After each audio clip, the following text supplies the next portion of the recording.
welcome to our community. Susie Thomas with you this morning. So happy to welcome Stephanie Snow-Waron from Leadership Stark County. Good morning. It's afternoon, Susie. It's 9:30 in the morning. Oh, that's Stephanie. right. That's right. Okay, big secret. We record these ahead of time. Look at this. I have to learn all these things now. As I take my show on the road, I'll know all these things. Oh, you're going to be a pro by the end of this. It won't even be Monday. It'll be Sunday, Saturdays, all of it. Yeah. Well, today's February 20th, and it's 9:30 a.m. So, of course, you knew that. I did. But Leadership Stark County's been around for some time now. Tell us a little bit about, for somebody who's completely new in town, what is it? Okay, so we're actually starting to take applications for our 33rd class. Wow. So it used to be known as Leadership Canton, and we're much more progressive and inclusive now, and now we are Leadership Stark County and have been for many, many years. It's kind of one of those best-kept secrets, yet it's the first thing that really people put on their resumes. When I see people win community awards, they want this on their resume. It's one of the... I think it's the one, it connects people to our community. It connects you to other people. It connects you to your families, to our region, because I think we all get very used to doing the same thing every day. And this makes you connect with a whole group of different individuals. It puts you in different environments. Many people, they think they might know about manufacturing, but they've never been in a manufacturing plant. You read things about education in the paper, but when was the last time you visited a school? You hear about the sheriff's office and what's going on there, but when were you in a police car? So Right. It puts you in all those different aspects, really giving you a good pulse of the community. And then the goal is, after your retreat, and then we have 10 different sessions, the goal is that you come out as a better informed community leader. So whether you're serving on a board, a commission, a committee, whether you're making changes in your business arena, hopefully all the things that you learned, there's some professional development in there as well. You are better served on these boards. So what was the goal of starting this 33 years ago? I think that they saw there were a group of individuals that were all leaders in the community. And I think that they kept being on the same boards. You started to hear the same names, and it was just repeat. So whether you were on this foundation board or this, they weren't getting new people. So they said, well, how do we get people together and really build a consensus of community-minded individuals that just want our community to thrive and grow? And so it started 33 years ago, and the idea was that the chamber would house it, and we've been there ever since. And for many years, the chamber provided all of our services. We always raise all of our monies to pay for salaries and furniture and health insurance and all that, but they were to provide the the housing area for us. And they've continued to do that. We do pay a small fee to them every year, but it isn't, if we had a separate building somewhere else. And I think that bond with the chamber is really good. We're just very connected. We have very similar goals and really moving the community forward, and how we do that through different leadership. And we're a good source for them, and they are for us. So it's a really good partnership. I'm interested to know that was somebody else's thought as well, because I remember saying some time ago, I think there's only 12 people that live in Stark County, because you kept bumping into the same people, and there's really 12 of us that live here. Right. And everybody was doing everything. Yes. So what a good idea to bring in, spread the wealth. Right. And as leaders, one of the things I always tell the class is it's so important. Let's say you're on 2-3 boards at the max. It's hard to have a passion area for really more than 2 or 3 boards. That's right. But if you're always getting asked, there used to be this obligation to say, like, well, they asked me, or I'm part of this company, they expect me to do this.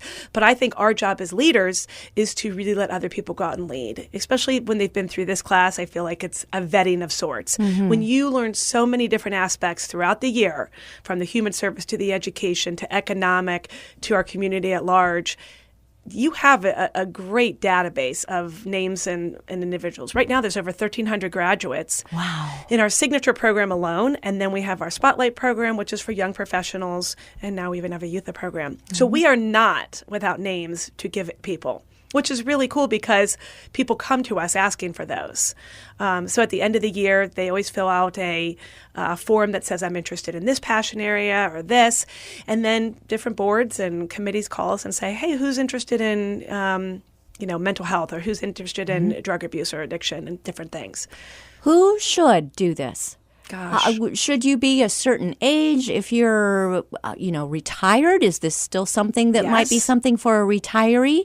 Or are you looking at mostly the 20-somethings, No. millennials just getting going? Nope. So we have our millennial program, and that's called Spotlight Star County. And that's kind of, it could even be for college students, but really right after. So they have some job experience really up until their later 30s. But this program, the average age this year for our signature program, I believe, was 48. And the neat thing about it is it's such a diverse group of people. So it's age, it's race, it's gender, it's socioeconomic, it's geographic. We look at all aspects. And so it is an interview process. We always have more applicants than we can take, which is hard. How many do you take? We typically take 40, but the cutoff has been really difficult the past couple years, and we've had to go with 42. We look at different business sectors.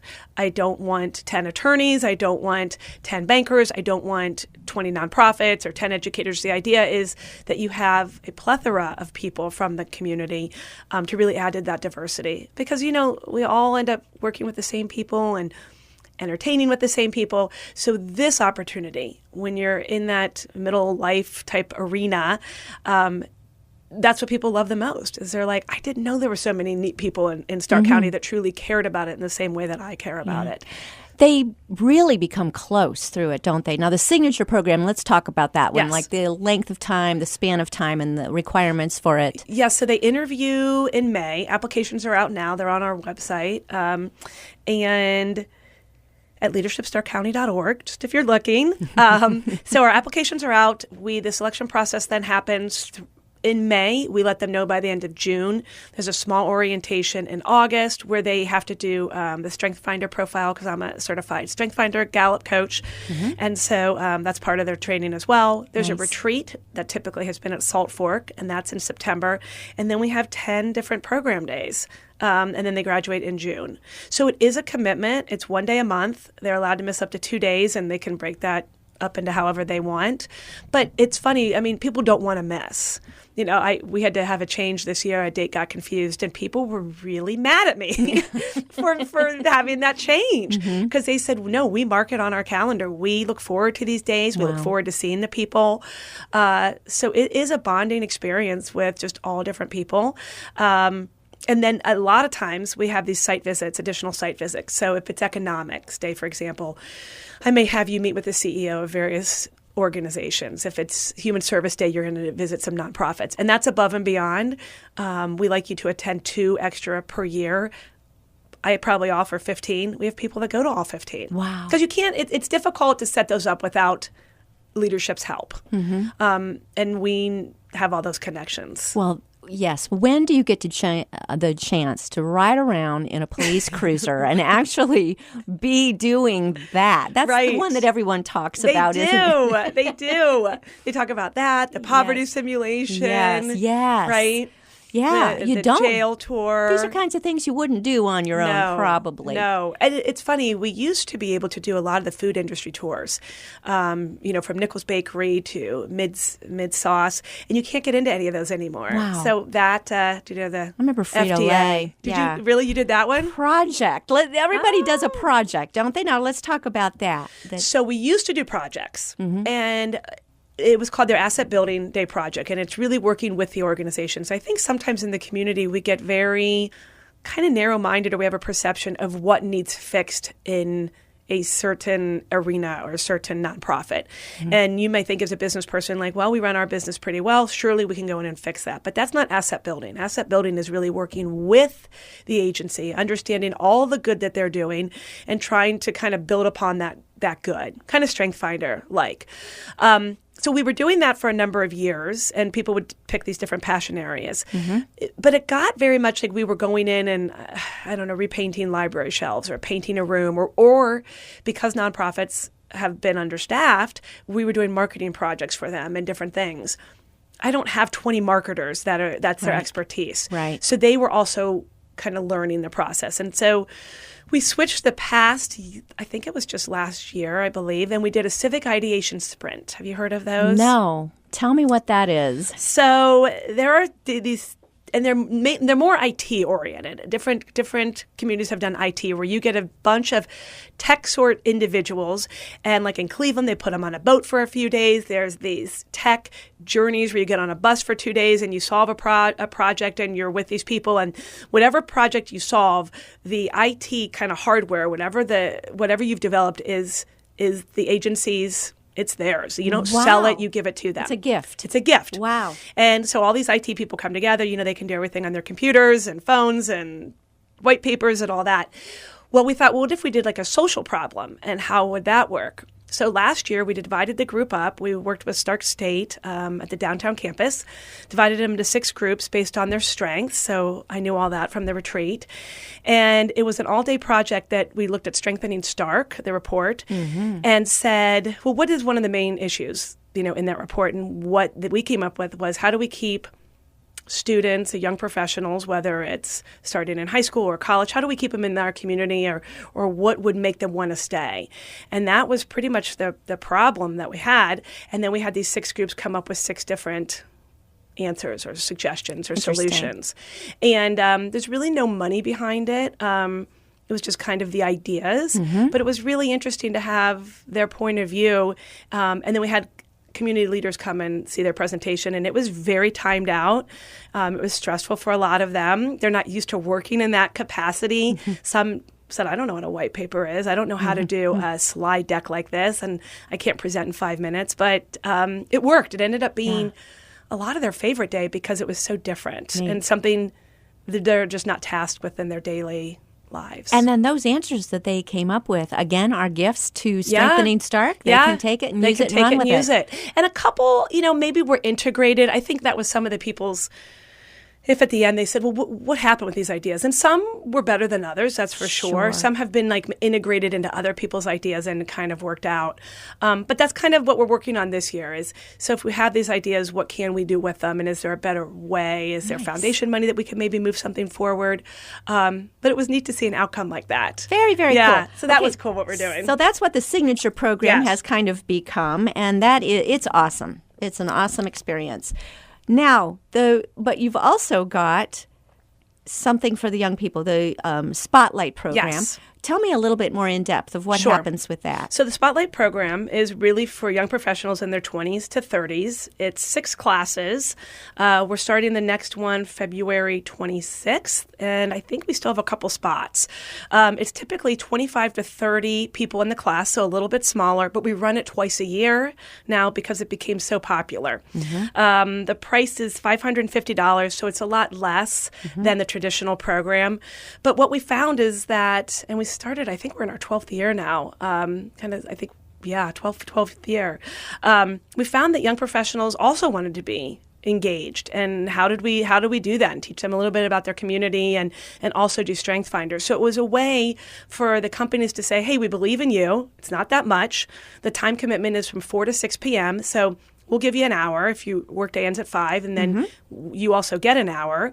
And it's just a 6-week course. So we start with Strength Finder, and that's, I think, two of the weeks. And then they typically do a tour of the downtown area. And it's kind of funny. I think working downtown, you always think, oh, surely everyone's been downtown, or we've all been to a First Friday. Right. No, that is not the case. No. Yeah. That's really we interesting. are still educating people, Because, again, like I said, people get so used to their surroundings. That's true. And that's where they stay. And we don't know what we don't know. We don't know what we don't know. You don't know what you miss. Yep.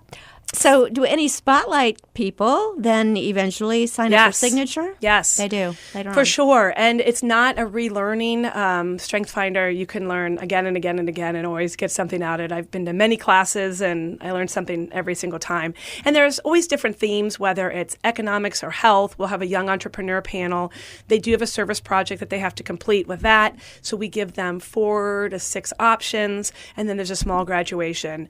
But it's interesting to see their feedback and how they want to get engaged. Again, as someone who's older, you think we know how they want to get engaged. And for example, the way that they want to be involved in committees is really different. It's not how you and I kind of grew up and, well, we meet on the 3rd Wednesday of every month, and if there's things to talk about or not, we're going to meet. Right. We'll go over things again and again. Right. All for your job is to, set a perimeter fence, but we're going to meet all year. that might not be how they want to be engaged. They do it differently. They do it differently. Maybe they need to come to one meeting. They'll still set up the perimeter fence. That's not the problem. But they don't need to go to 12 meetings Very for interesting. that. Yeah, so we're learning, and hopefully we're going to kind of work more with them and maybe do some focus groups to say, what is it you want? What do you want to see? Is it a passion area? Is it something about the community that you have an issue that you want to focus on? Because that's the group we need. They're the next group that is going to be, right? They are receiving the torch. They're receiving the torch. That's right. I like how these millennials think. I do think too. We can learn from each other. I agree. We are speaking with Stephanie Snow-Waring from Leadership Stark County. Going to take a short break. We'll be back with you after these words. You're listening to Our Community.